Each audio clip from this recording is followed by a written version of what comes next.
بیمار کی عیادت، جو مریض ہے ان کی عیادت۔ 2 نماز جنازہ میں شرکت کرے۔ 3 کفن خرید کر رکھے۔ 4 اپنے قرض کی ادائیگی کرے، جو اس پہ قرض ہے اس کو ادا کرے۔ یہ 4 ہے کہ جو شخص چاہتا ہے اس کا دل روشن ہو ایمان کی روشنی سے، تو یہ 4 کام انجام دے۔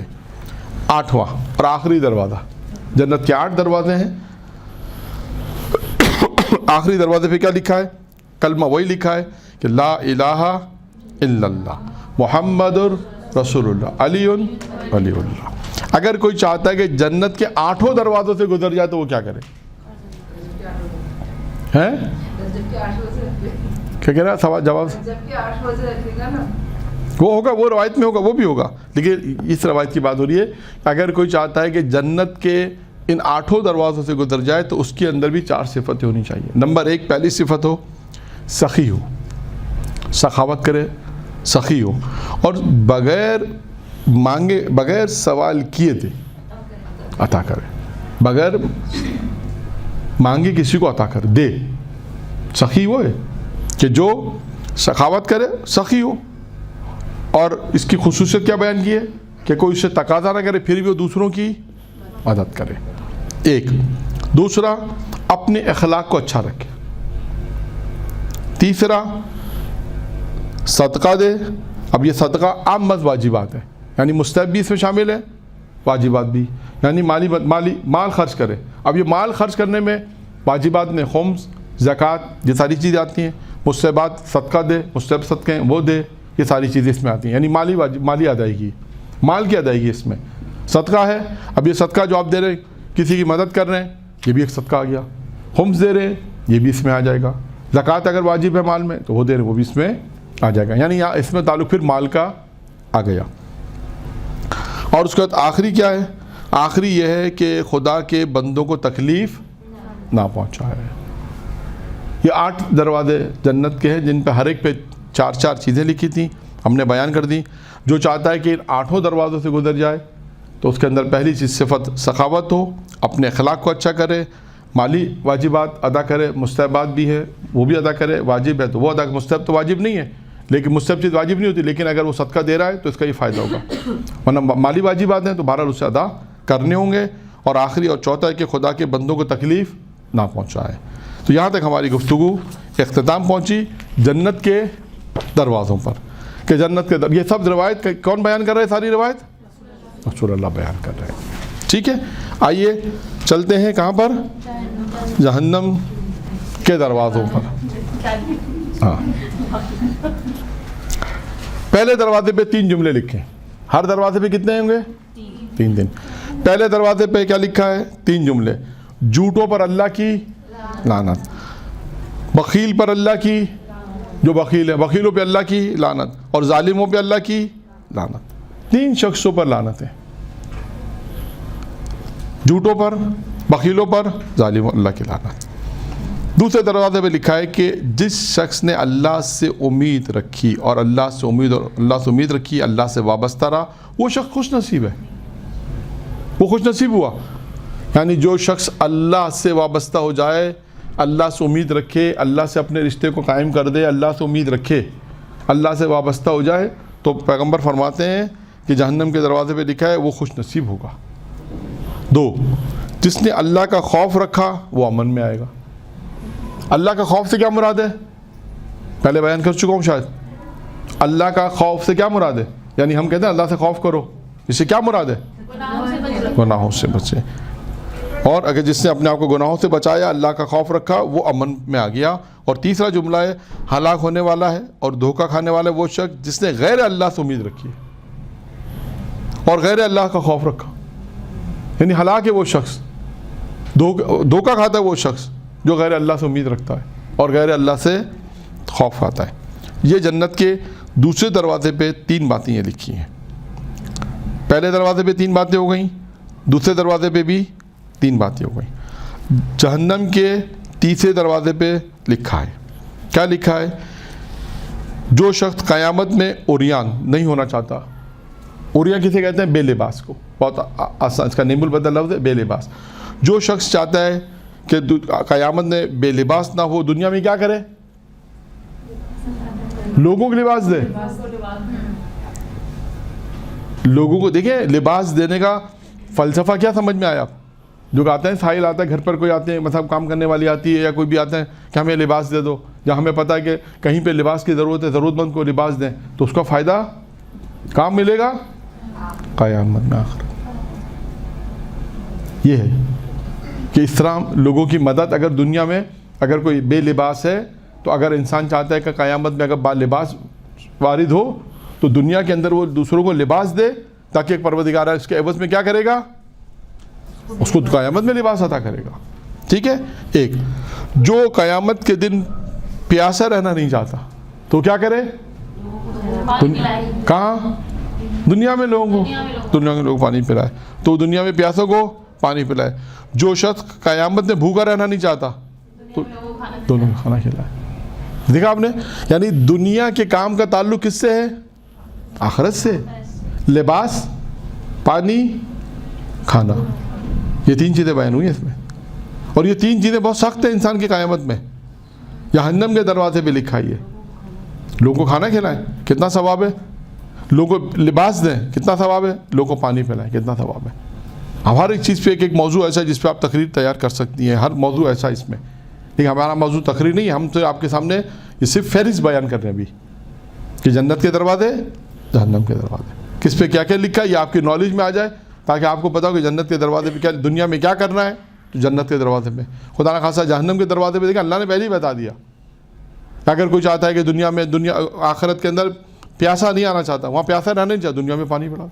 کوئی چاہتا ہے کہ وہاں بے لباس نہیں رہنا چاہتا, دنیا میں لباس. کوئی چاہتا ہے کہ میں قیامت میں بھوکا نہ رہوں تو دنیا میں کھانا کھلا. ٹھیک ہے. آتے ہیں کون سا دروازہ ہو گیا؟ چوتھا دروازہ. جہنم کے چوتھے دروازے پہ تین باتیں لکھی ہیں. اللہ اسے ذلیل کرے گا کہ جس نے اسلام کی توہین کی ہے. اسلام کی توہین کوئی اللہ کی, اللہ اسے ذلیل کرے گا جس نے اسلام کی توہین کی. ایک, اللہ اسے ذلیل کرے گا جس نے نبی پاک یعنی حضرت محمد مصطفیٰ صلی اللہ علیہ وآلہ وسلم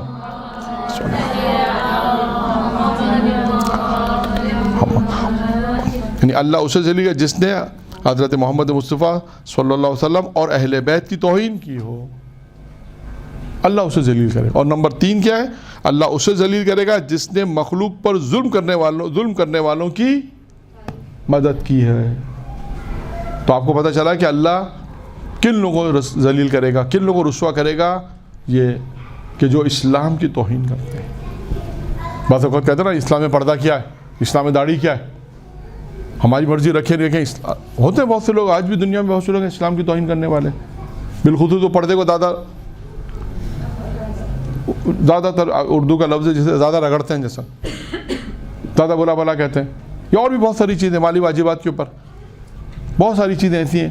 نماز کیوں پڑھیں, نماز کو بھی کہتے ہیں کیوں پڑھیں, نہیں پڑھنا چاہتا, ہماری کیا ضرورت ہے اللہ کو نماز رکھنے کی, نہیں رکھتا اللہ نماز. تو خیر یہ ساری بہت ساری چیزیں ایسی ہیں کہ جو ہم تو سنتے ہیں بہت ساری چیزیں, یعنی اس میں اگر اسلام کی توہین ہے تو اللہ اسے ذلیل کرے گا. اور جس نے حضرت محمد اور ان کے آل حضرت اہل بیت علیہ السلام کی اگر توہین کر رہا ہے کوئی تو اللہ اسے بھی ذلیل کرے گا. اور اگر جس نے مخلوق پہ ظلم, کسی نے مخلوق پہ اللہ کی مخلوق ظلم کیا, آپ نے اس کی اگر مدد کی تو اللہ اسے بھی ذلیل کرے گا. کتنے دروازے ہو گئے؟ 4. کتنے رہ گئے؟ 3 رہ گئے. جہنم کے 5ویں دروازے پہ لکھا ہے خواہشات نفسانی کی پیروی نہ کرو کیونکہ خواہشات نفسانی کی پیروی ایمان کی مخالف ہے. دونوں الگ الگ چیزیں, ایک طرف ایمان ہے, ایک طرف خواہشات نفسانی ہے. اگر آپ نے خواہشات نفسانی کی پیروی کی تو اس کا مطلب ہے آپ نے ایمان کی مخالفت کی. پیغمبر فرماتے ہیں خواہشات نفسانی کی پیروی نہ کرو کیونکہ یہ ایمان کے مخالف ہے. بے فائدہ گفتگو نہ کرو. اب دیکھیے کتنا اہم نقطہ آ رہا ہے, بے فائدہ گفتگو نہ کرو. کیوں؟ ورنہ اپنے رب کی نگاہ میں گر جاؤ گے. یعنی آپ دیکھیں کہ کتنی بے فائدہ گفتگو ہم لوگ کرتے ہیں. کبھی کوشش کریں, مشکل کام ہوگا کہ کسی سے, میں نے یہاں پر تھوڑا سا روک کے میں کہوں کہ گفتگو کی بات آئی تو میں بیان کر رہا ہوں شاید میں نے پہلے بھی بیان کیا تھا، اور زندگی گزارنے کے بہت سارے اصول خود انسان اپنے تجربے سے بنا لیتا ہے نا. میں آپ کو 2 چیزیں بیان کرتا ہوں، جب شاید پہلے بیان کی تھی، دوبارہ بیان کرتا ہوں. 2 کام کر کے دیکھیے گا، تجربہ کر کے دیکھیے گا کہ زندگی اگر بہتر بنانی ہے، جھگڑے نہ ہو، فساد نہ ہو، تو 2 کام کریں. ایک، اللہ اور اہل بیت کے علاوہ کسی سے توقع نہ رکھیں، نمبر 1. اور دوسرا ہے کہ کسی دوسرے کے معاملات میں گفتگو نہ کریں، ٹانگ نہ اڑائیں، جو بہت مشکل کام ہے. ایک اور آپ کو میں بات بتاؤں جو ہم تک پہنچتی ہے، مختلف باتیں ہوتی ہیں. میاں بیوی کے اکثر جھگڑے معلوم ہے کس بات پر ہوتے ہیں؟ دوسروں کے چکر میں. اس نے ایسا اس کو کیوں کہا؟ اچھا بیوی فیور کر رہی ہے، شوہر فیور نہیں کر رہا، میاں بیوی کا جھگڑا ہو گیا. بات ان کی کچھ بھی نہیں تھی، دوسروں کی باتوں میں. پھر دوسروں کے معاملات میں نہ بولیں، یہ بھی ایک بہت مہم ہے. اب آپ کے یہاں کا سوال آئے گا، میں خواتین میں ایک جگہ درس دیا تھا، علاقہ نہیں بتا رہا، وہاں بھی یہ 2 باتیں میں نے بیان کی تھی. تو درس سے تو کسی نے کوئی سوال نہیں پوچھا جو مجھے یاد ہے اچھی طرح. کیا نہیں مولانا آپ نے کہا کہ دوسروں کے معاملات میں اس سے مراد کیا آپ کی؟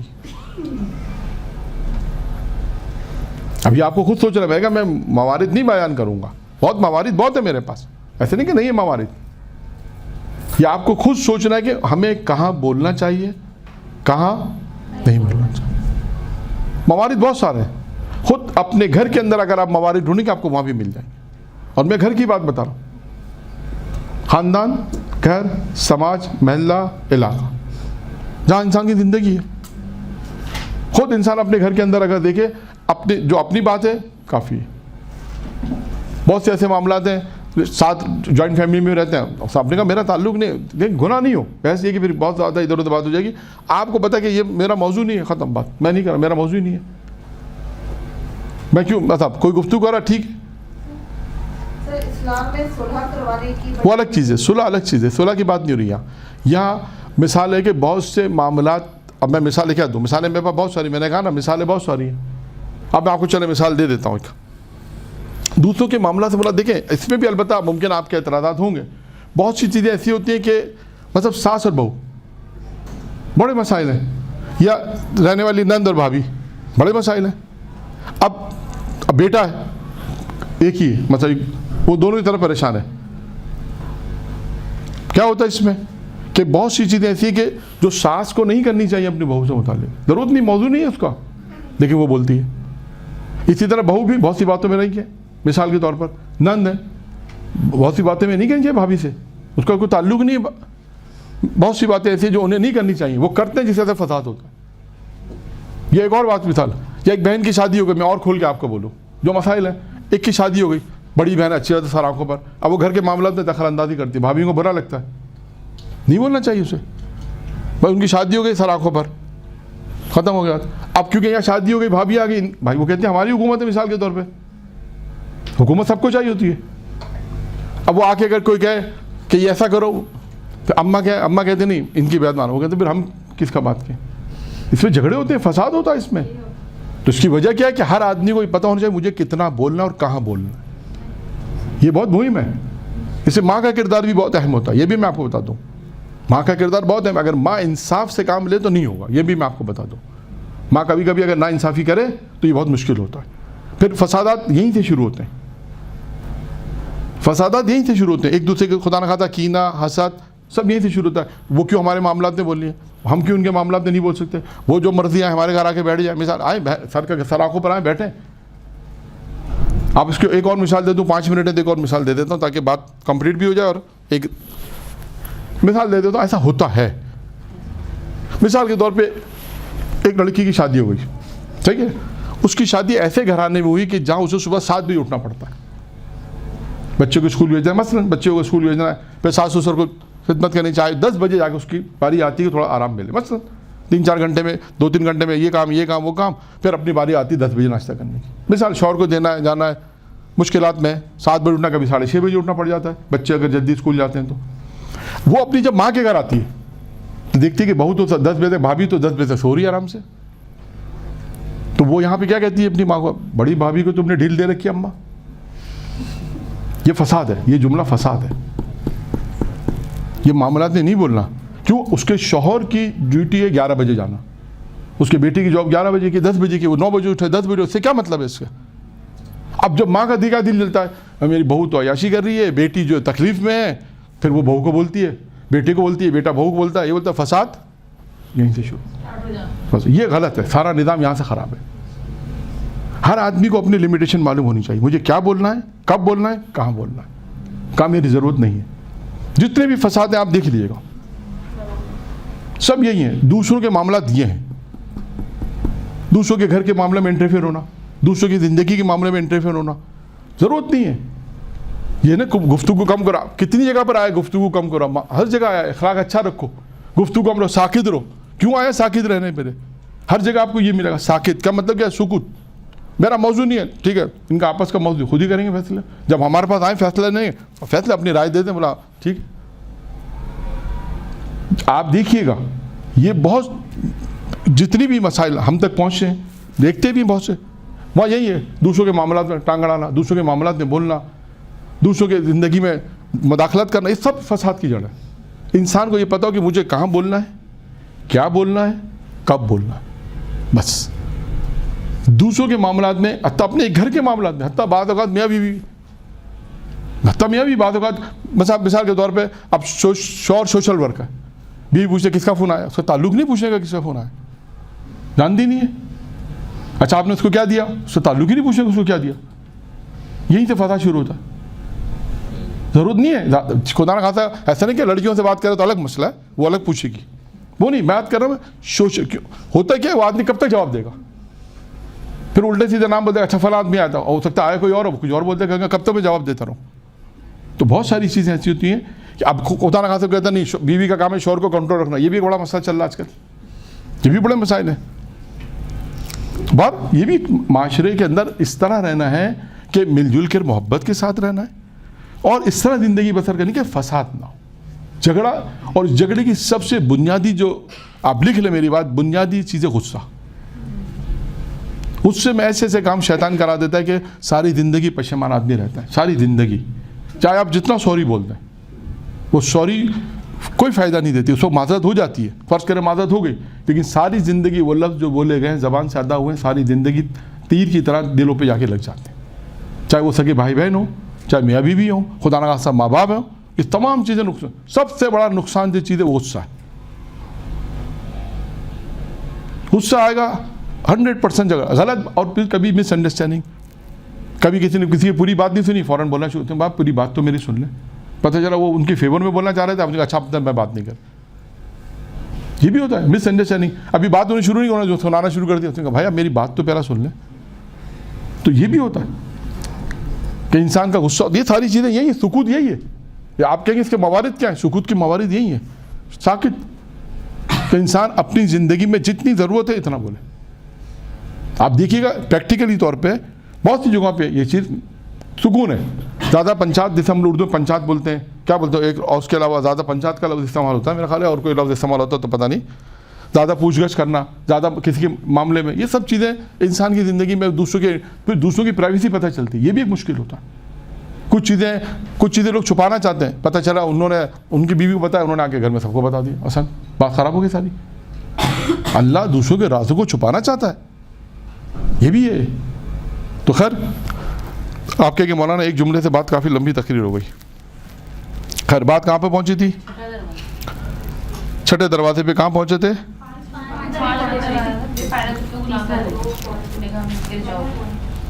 میں بے فائدہ، یہاں سے آیا تھا بے فائدہ گفتگو نہ کرو ورنہ اپنے رب کی نگاہ میں، اب میں دوبارہ سے پڑھ دیتا ہوں چھٹا تاکہ ترتیب یاد رہے۔ پانچویں دروازے پہ لکھا ہے کہ خواہشات نفسانی کی پیروی نہ کرو کیونکہ خواہشات نفسانی ایمان کے مخالف ہے، بے فائدہ گفتگو نہ کرو ورنہ اپنے رب کی نگاہ میں گر جاؤ گے، اور آخری کے ظالموں کی مدد نہ کرو کیونکہ جنت ظالموں کے لیے نہیں ہے۔ ٹھیک ہے، کتنے دروازے ہو گئے؟ 5۔ اصل پانچویں دروازے میں 3 چیزیں ہو گئیں۔ اصل جو میں نے 15 منٹ کے جو 10 منٹ کی جو باتیں کی وہ اصل موضوع تھا بے فائدہ گفتگو نہ کرو۔ اب آپ دیکھیں اس کا نقصان کیا ہے، نقصان کیا ہے اس کا؟ ابھی آئے تو لکھا تھا آپ لوگوں نے، اپنے رب کی نگاہ میں گر جاؤ گے، یہ بے فائدہ گفتگو کیا ہے، وہی ساری گفتگو جو میں نے آپ کے ماحول بتایا، یہ فائدہ بے فائدہ گفتگو یہی ہے جو معاشرے میں ہے۔ تیسرا پوائنٹ ہے کہ ظالموں کی مدد، ظالموں کے مددگار نہ بنو، ظالموں کے مددگار نہ بنو، کیونکہ جنت ظالموں کے لیے کیونکہ جنت ظالموں کے لیے نہیں ہے۔ چھٹے دروازے بھی کیا لکھا ہے؟ میں رب کی رضا، یہ بہت مشکل سے سمجھ میں آئے گا، میں ذرا غور دوبارہ پڑھوں گا اس کو۔ میں رب کی رضا ڈھونڈنے والوں پر حرام ہوں۔ کیا جملہ ہے؟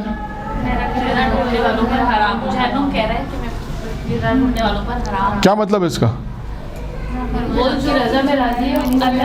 ایک ایک آپ ایک ایک کر کے سب، ایک منٹ، نہیں کون بتائے گا؟ کی رضا میں راضی ہے، اس کے لیے نہیں۔ ہاں، یہ میں رب کی رضا ڈھونڈنے والے پر حرام، اس کا کیا مطلب ہے؟ اللہ جس سے راضی ہو جائے گا میں اس پہ حرام ہوں، اور اللہ کس پہ راضی ہوگا؟ جو نیک کام کرے گا، جو گناہوں سے بچائے گا، جو ساری باتیں ہم نے آپ کو بیان کر دی۔ چھوٹی چھوٹی باتیں زندگی میں، یہ چھوٹی چھوٹی باتیں جو میں نے بیان کی سب چھوٹی، دیکھیں انسانی زندگی کتنی سکون میں آ جائے گی۔ تو آئیے، میں رب کی رضا پر، چھٹے دروازے پہ کیا لکھا ہے؟ میں رب کی رضا کو ڈھونڈنے والے پر حرام ہوں۔ کیا مطلب ہے؟ کہ جو شخص اللہ جس پر راضی ہے اس پر میں حرام ہوں، یعنی وہ جہنم میں نہیں آئے گا۔ اللہ کس پہ راضی ہوگا؟ جو نہیں کام کرے گا، گناہوں سے اپنا، اللہ اس پہ راضی ہوگا۔ میں صدقہ دینے والے پہ حرام ہوں، وہی مالی بات، جو مالی واجبات ادا کر رہا، صدقہ دے رہا ہے، نیک کام کر رہا ہے، میں اس پر، یعنی جو صدقہ دے گا وہ جہنم میں نہیں جائے گا۔ میں روزہ دار پر حرام ہوں، جو روزہ رکھے گا وہ جہنم میں۔ آخری دروازہ، جہنم کا 7واں اور آخری دروازہ، اس پہ بھی 3 باتیں لکھی۔ کیا لکھا؟ پہلا جملہ، محاسبہ نفس، محاسبہ ہونے سے پہلے خود اپنا محاسبہ کر لو، یعنی کہتے ہیں نا اس سے پہلے کہ تمہارا محاسبہ ہو، اپنا محاسبہ خود کر لو۔ ملامت ہونے سے پہلے خود ہی اپنے نفس کو ملامت کر لو، اس سے پہلے کہ کوئی تمہیں ملامت کرے، اپنے آپ کو خود ہی، اپنے نفس کو خود ہی ملامت کر لو۔ پہلا ہے محاسبہ ہونے سے پہلے خود اپنا محاسبہ، اس سے پہلے کہ تمہارا محاسبہ ہو اپنا محاسبہ کر لو۔ ملامت ہونے سے پہلے خود ہی اپنے نفس کی ملامت کر لو۔ اور آخری میں ہے کہ خدا کے حضور پیش ہونے سے پہلے اسے پکار لو، خدا کے حضور پیش ہونے سے پہلے اسے پکار لو، اپنے رب کو یاد رکھو۔ وآخر دعوانا الحمدللہ رب العالمین۔